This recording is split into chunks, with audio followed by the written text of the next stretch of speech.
Hey mama, are you a multi-passionate mom who is juggling all the things, nursing a baby, battling laundry, trying to keep it together and keep a spicy marriage, and feeling like you're feeling all of it? What's up? I'm Ashley Carroll.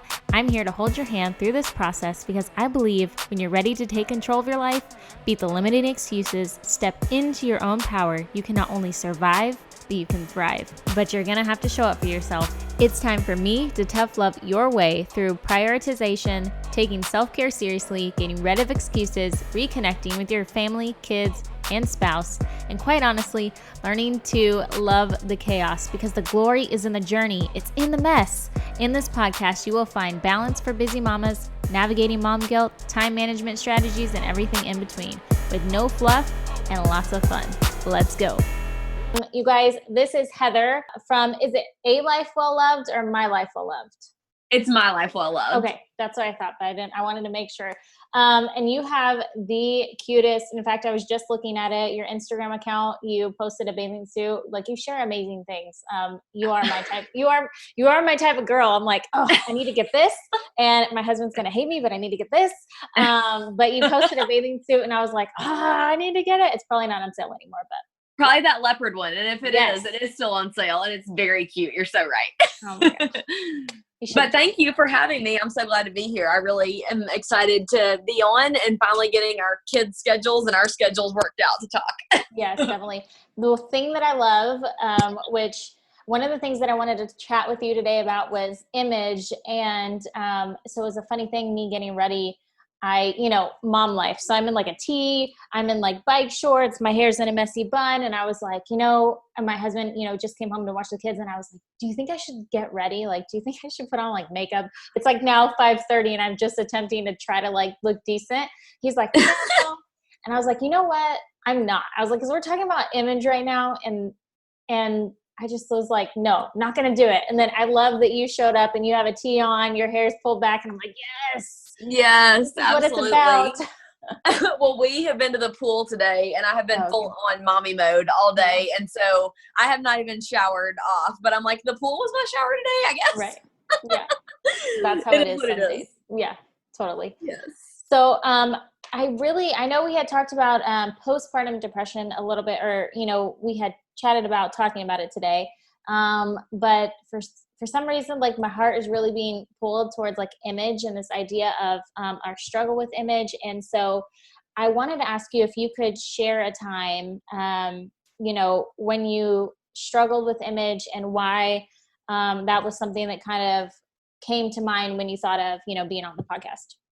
Yeah, absolutely. So, I will say that a lot of mine does have to do with my postpartum story, and definitely, with your image being tied in, obviously, as a new mama and what that looks like. Yeah.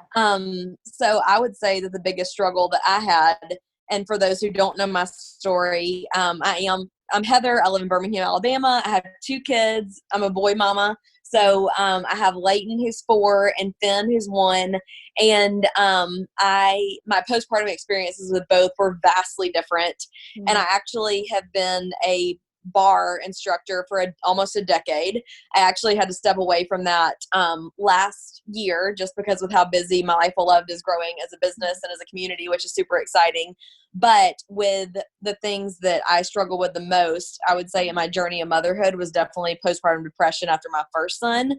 And honestly, it's just a lot to digest, but I had a really, really rough birthing process.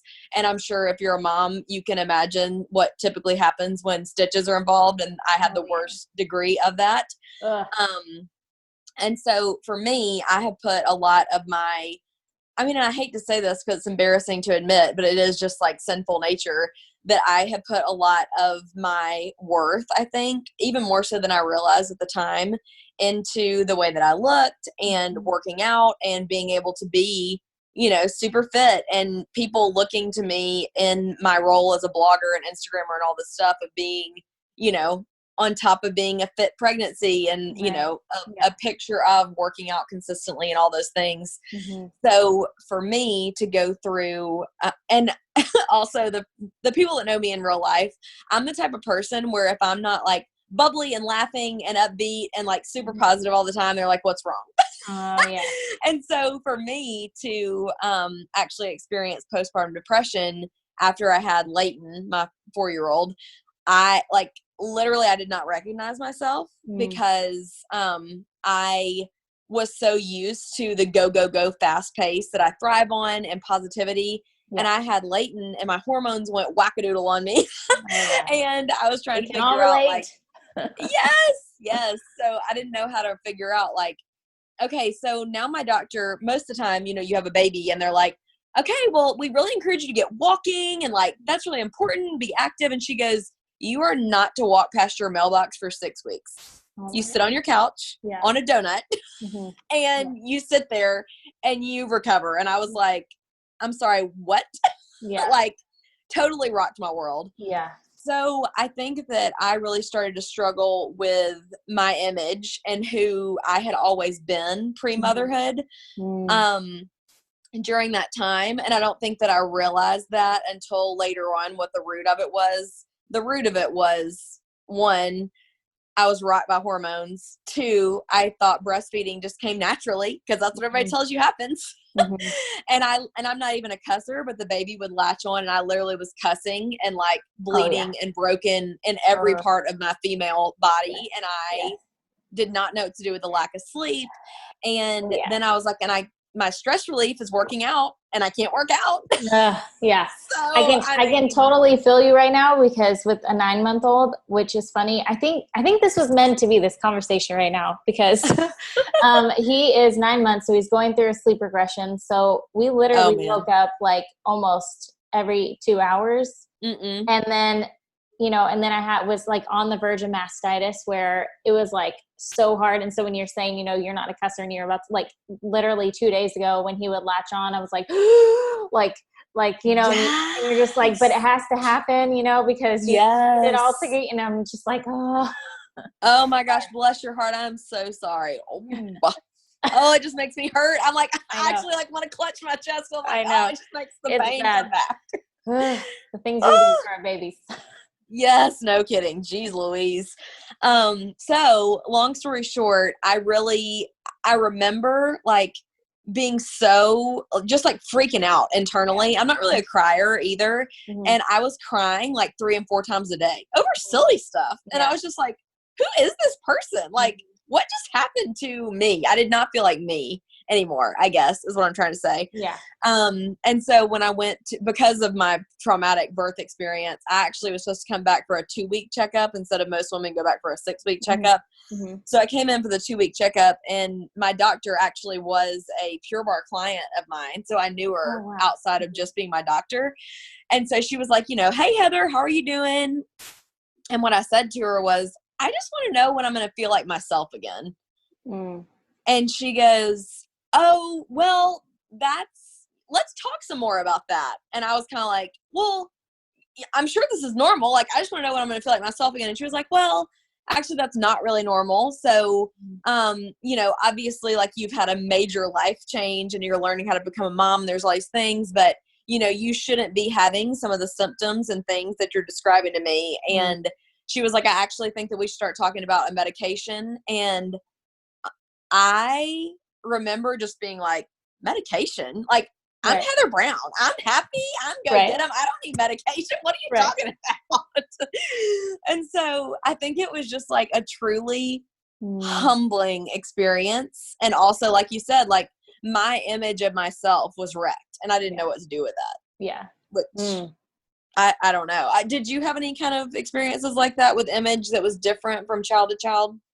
Oh yeah. Like, I mean, same boat as you. I was, you know, always athletic, always working out, but I also, instead of a birthing experience that was traumatic, my pregnancy was, I had hyperemesis the entire time. So I was like sick, like, I don't even know how to explain it. It's so bad. Like, it's like having food poisoning 24/7 for 3 months. Usually mine would be, 3 to 4 months. So about like, you know, between 22 and 26 weeks is when it like starts to taper off and you feel like normal. So I was down to like 96 pounds, no muscle. Oh just my like, gosh. Yeah.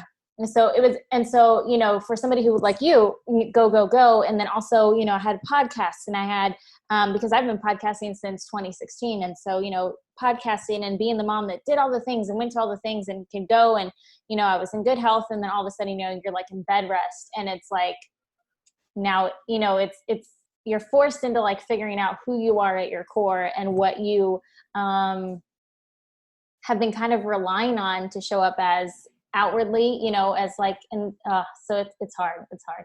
It really is. Mm-hmm. And I truly do think though that the Lord used it in a really powerful way in my life because I am a believer. And so to me, I realized like, oh, this is actually a huge weakness that I have, that I think that I am so like self-sufficient and I am so caught up in being busy and I'm so like reliant on those endorphins to like get them and then take on the day. And so when I was stripped of all those things and then was like, wait, really, what is at the core of me? Like you said. And I was like, I want to make sure that it is like seeking after the Lord. And do I still struggle with that and like struggle with self-image sometimes? And honestly, you probably get this in the influencer podcasting whole world. Your image is something that isn't being judged by even that many more people that don't even know you from day-to-day life too, which is beyond bizarre. Right. Yeah. Yeah. That was, so that was going to be my next question. Like, what do you think or like, how did you handle that? So, because I'm curious now when you became aware that like, oh, wait a minute, like, what have I been relying on or how have I been showing up? And now that I've realized that I'm more than that, or this is not the only thing that I am, like, how did that change how you showed up in online? How did that change how you showed up like in real life? And like, what did you start to do and what did you start to pay attention to? Well, I will say, praise God, Instagram stories were not a thing when I had Layton 4 years ago.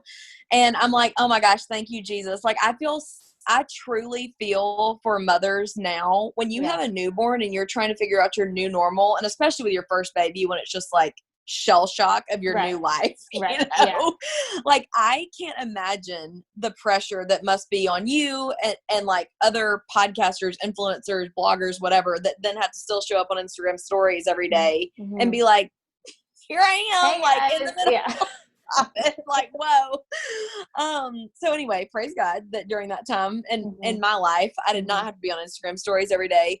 But I think that seeing the way that it affected me, it has made me come to my platform every day and also come to like women in the church or come to women in my like friend group, everything with a whole new appreciation for what phase and season of life they're in. Like, I think in the past that I would have just been like, oh, well, she was in a crummy mood today, or I wonder what that look meant, or whatever the case may be. And I feel like I keep hearing this phrase recently, but it's hurting people hurt people. And so now a lot of times when I come into a scenario at, a small group meetup or a girlfriends get together or even go to the gym and somebody just has like a scowl on their face, or have you heard the term RBF? Oh, yes. Resting beef face. For a minute, I felt really old because I was like, wait a minute. Like scrolling through my mental mind of like all these acronyms that I have to learn now to be cool or to pretend to be cool. Yeah, that just happened in my mind.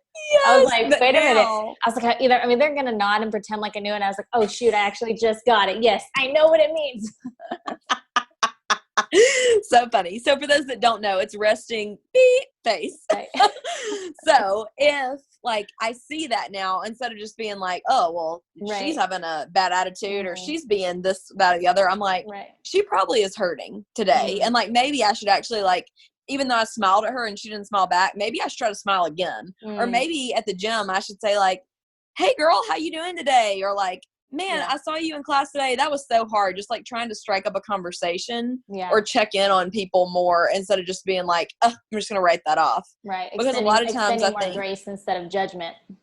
Yes, 100%. And even too, just being more aware of like, if somebody's struggling, like, does God even want me to stop and like get out of my own head and my own busy go, Yeah. and pay more attention to that person that he maybe has even placed in my path for a certain conversation or something along those lines. So what happens in your mind when you're in those places of, I'm curious, like when you were, you know, going through postpartum and now you have your medication and, or, you know, you're trying to figure out what you're going to do next. How did you like change your mindset? How did you, like, what was it? And then what triggers you now to be like, oh wait, like, hold up, I need to change. Like, what are those triggers that you have, or like things that you notice that you can switch and then use to look at things in a different perspective or change kind of your mindset? Yeah. I mean, to be quite honest with you, like, I even just think about like the current climate in our country right now and everything that's going on, and being expected for as inadequate as I am to show up on my platform every day and give some kind of encouragement or something along those lines. Yeah. Yes. And honestly, I just stop and pray. Like, I really do. Like, and I'm going to be honest with you, even before I got on this podcast today, I was like, and I'm going to try not to cry thinking about it, but I was like, I don't know if I have any more to give. Like, I really, I don't know. Like, I am so tapped out from trying to be everything for everybody right now.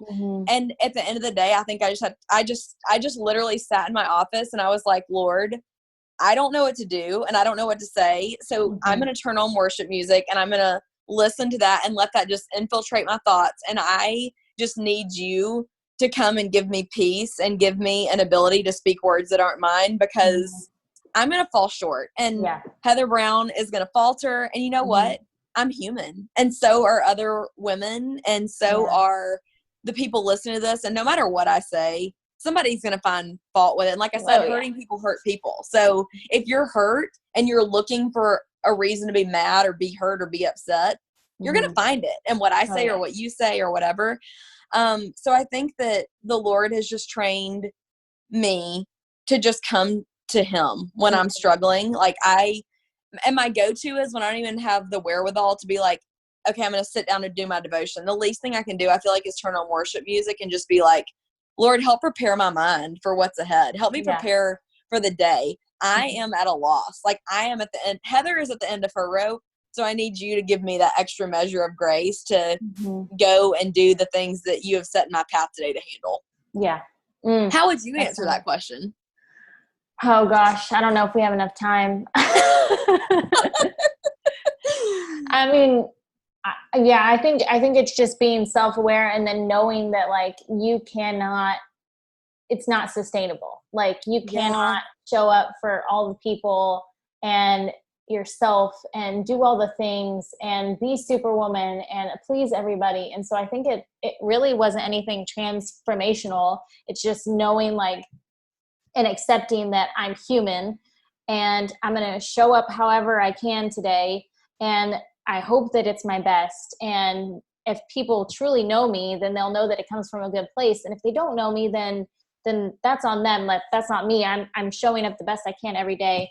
Absolutely. So, and then, and then also just knowing like what matters to me most. I think that's the thing that I've discovered a lot in the past few years is like, what are my priorities, and then writing those out. And then if it's like none of my priorities in any list that I've ever made has been like my image is my number one priority, or it's not even on there, or what other people think of me. So like, why am I so concerned of how I'm posting on Facebook or how I'm showing up on Instagram or, what I'm posting? And so I think that has given me the freedom to kind of just like let it go. That's awesome. And then like you said, praying, handing it over, especially right now. Like I was just talking to my husband about it right now, or last night. There's so much pressure to say the right thing. But then also like, what is the right thing? It's everybody has a different version of that. And so you almost feel like you can't say anything, but if you don't, that's wrong. And, so it's a lot of pressure. And I think that, right now for anybody else we're all just showing up the best we can. And I think that's all we can do. Yes. And then just saying that if people know you, that they should know that you're coming from a good place, but. Yes. And I don't know about you, but my husband reminds me frequently, like, Heather, I know your heart, and your close circle of friends know your heart. And truly, you are so blessed if in your lifetime you can say you had 5 like really great friends and a really great inner circle. Yeah. And so for me, like my sounding board is Eric and my sister and like some of the people that are really close in my inner circle. Yeah. And as long as they are giving me a good reality check of like, for instance, I'm launching new branding this weekend and I'm launching like new colors and a logo and all this stuff. And I was so excited to launch that. But now I feel like I need to temper that and really show up in my newsletter. And I can show the new logo and be somewhat excited about it, but I also need to have a measure of grace in the way that I speak about it and what I'm sharing in that newsletter.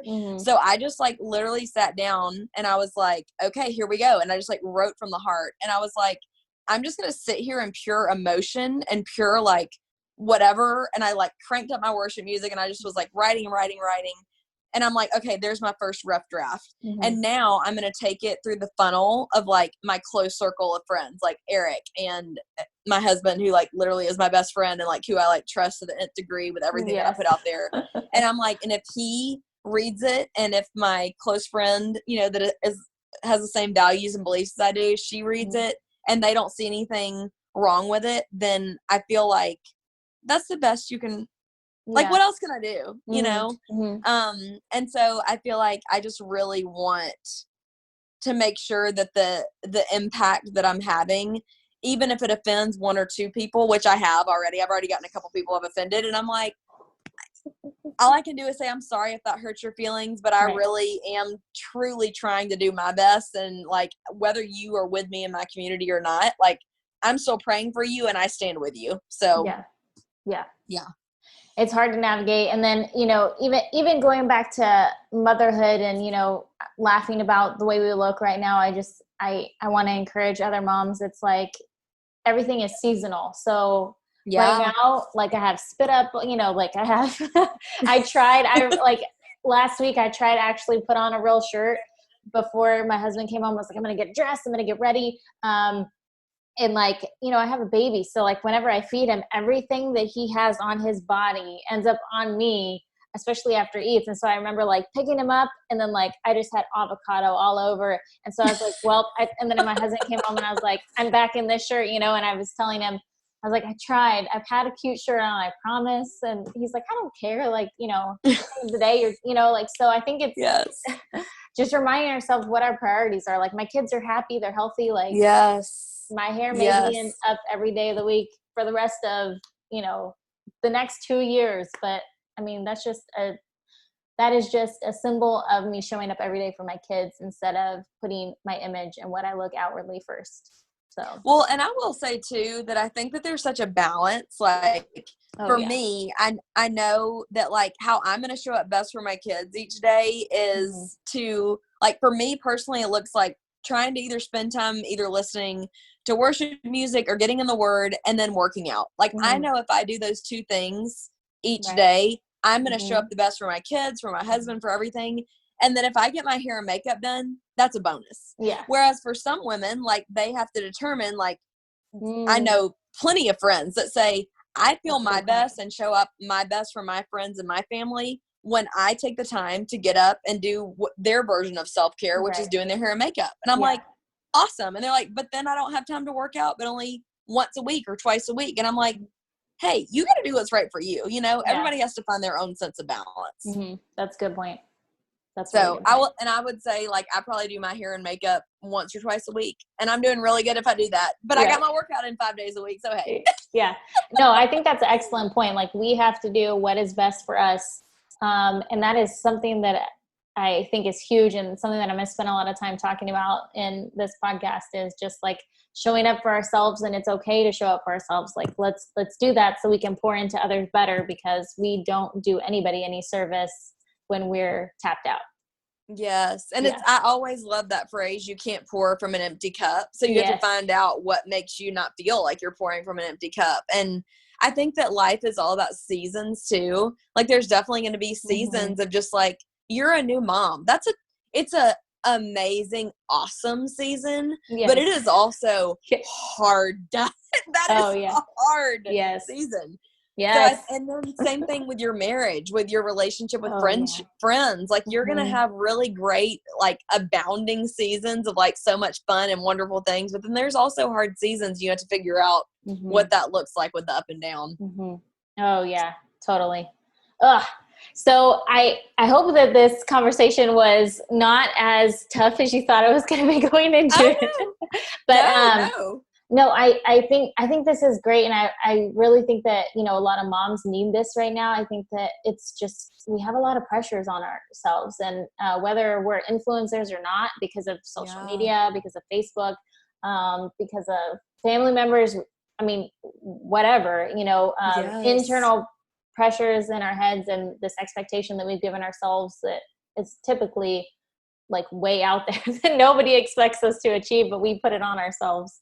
You're so right. And especially, I don't know what your Enneagram number is, or if you've taken the test, but I'm a 3, which literally is the achiever. So, like, I so struggle with that.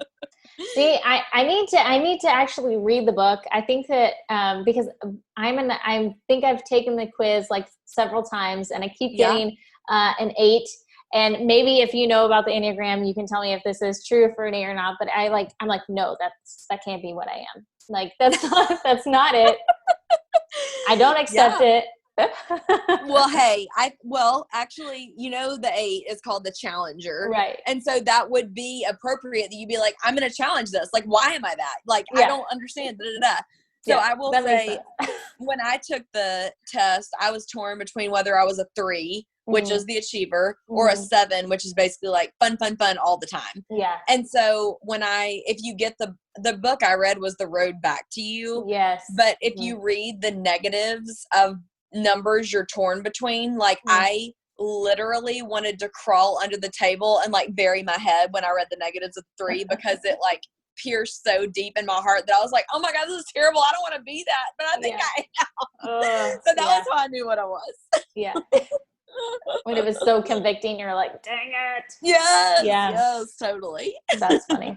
But I mean, I'm such a people person that I love it because it helps me understand people. And my COO of My Life Will Love, she's an 8. And so I love 8s because she looks out so hard for me. Like, once you're in with an 8, they will like fight to the death for you. Oh yeah. And I think that is okay. So maybe I am an 8 then, because that is one of my biggest problems, especially with like, other women who come to me with excuses or like, obstacles. I'm like, this is what you have to do. And then when they don't do it, I'm like, what the heck? Like, and I'm just like, I get so everything that somebody else brings to me, I own it and I will wear it for you. And I will fight like to the death for you to like come out on the other side of it. And so then, like most of the time it's hilarious that when my efforts are more than theirs and I'm like more passionate, it could be like, getting a donut and I'm like, I will get you that donut, or whatever. And so like, I am so intense about it. Yes. So, and you're like, no, she wanted the powdered sugar, not the chocolate. You give her what she wants. Yes. It's so funny. Anyways, I have no idea where we're going with this, but I think, I think the Enneagram could be good too. An insight into your image that you show up and just being like, yep, that's me. Well, and it actually has been very helpful for me in that way because, this is a good resource for your listeners, but I listened to the podcast series that Annie F. Downs did, and she basically interviewed a male and female of each Enneagram type, which was fascinating to hear. And she asked them all the same questions. So you heard like the male perspective on the type 8 and the female perspective on the type 8 and their struggles. But it's really, really cool because a lot of times when you're talking about image, like I can even say to my team, I know that when I get stressed or in weakness, my tendency, which I didn't realize this before I did the Enneagram whole study, is that I get even more forgetful. So like, I have a terrible memory anyway. And then you become a mom on top of that. And it's like, what was yesterday? I don't even know. And then on top of that, in stress, the type 3 goes to forgetfulness. So I tell my team all the time, like, if I forget something, I'm truly sorry, but just give me extra grace, because that's like just where I go to in stress. I'm so sorry. But it does give me good awareness of my image and what I'm projecting and how they might view it, and super insightful. Yeah. To say the least. That's so good. Okay. What episode was that? Annie F. Downs podcast, and it's called That Sounds Fun with Annie F. Downs. And she did it was called Enneagram Summer. And I think or Ennea Summer, last summer she did the series. So you should listen to it. Okay. Yeah. Yeah. That's great. Yeah. You guys definitely check that out. Heather, we're running out of time. But this has been so good. And, I feel like, I hope that maybe a little lifting for you. Cause I know, I mean, the pressures are just enormous right now, and the weight is enormous. And, how we show up can be heavy. And so I'm just so grateful for you to take the time and to have this conversation with me. And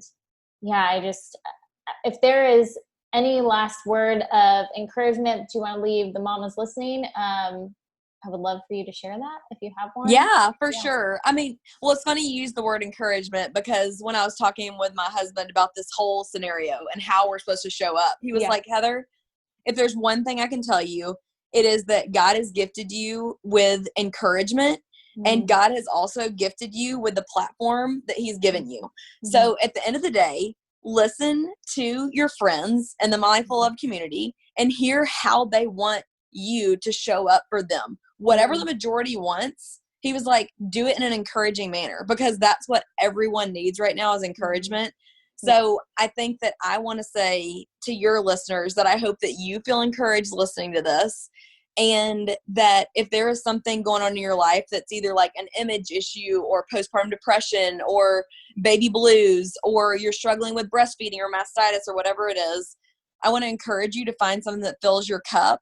And even if you put your kids to bed and you say, I'm setting an alarm on my phone to remind myself that at that time, I'm going to spend 20 minutes doing whatever it is that fills your cup, because that is just going to energize you and give you so much life for the next day to pour back into your family. And also just remember, like, it's okay to turn off the news every now and again, like, or to unfollow people on Instagram if they're bringing you down, or to disconnect from social media. Like, figure out what's going to fill your cup today and go do it. And you can thank yourself later. Yes. Or we could thank you for that really well. I'm just like, why am I here? Heather, take over. I don't know. Whatever. No, I'm so grateful. That was good. That was good. I felt like you were talking to me. I was like, oh, yes. I will unfollow her right now. I will. I know who it is. You're calling me out. Yeah. It's hard. Yeah. But those little things do impact us in big ways every day. Where can everybody find you, Heather, and connect with you and all that jazz?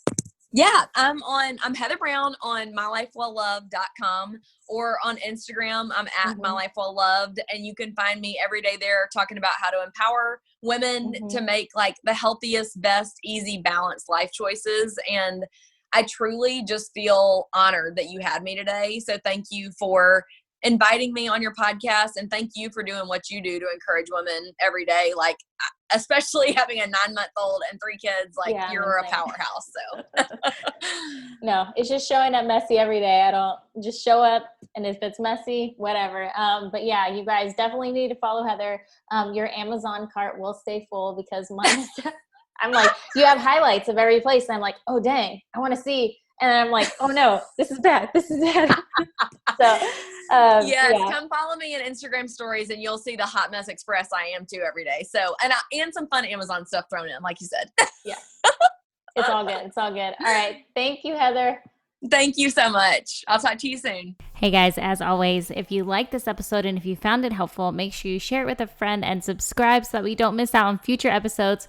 If you head on over to theashcarroll.com, you can find my couples goal setting workbook. You guys, it is transformational. It's a bunch of questions that help you and your partner navigate and get on the same page for your dreams moving forward, your plans moving forward, and just life in general as it is right now, to get you guys growing and in a forward moving motion. Make sure you grab that. Check it out. It's completely free. And I hope you guys continue to listen and have an awesome week.